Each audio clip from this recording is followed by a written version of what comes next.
தம்பிங்களா,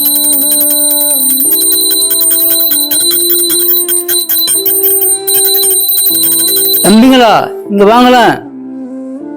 uncle கூப்பிடுறாரு பாருடா. சொல்லுங்க அங்கிள். எங்கப்பா போறீங்க? சர்ச்சுக்கா போறீங்க?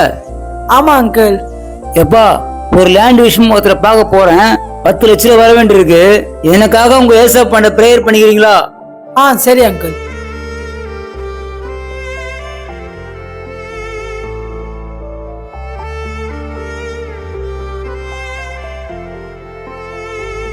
டேய், அந்த அங்கிள் அவருக்காக ப்ரேயர் பண்ண சொன்னாரு, பண்ணியா?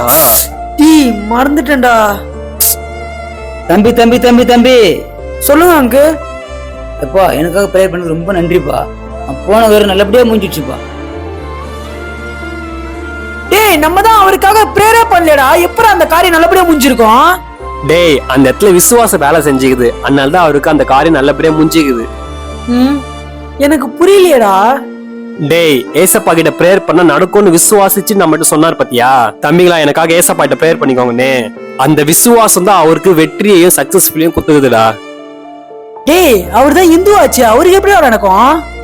டேய், அவர் பார்வைக்கு கிறிஸ்டின், இந்து, முஸ்லீம், பணக்கார, ஏழை, கருப்பு, வெள்ளன்லாம் எனக்கே இல்ல. அவரை நோக்கி விசுவாசமா கூப்பிடுற யாருக்கா இருந்தாலும் அவர் அற்புதம் செய்வாரா. டேய், விசுவாசம் எப்பெல்லாம் வேலை செய்யுதுல? ஆமாண்டா.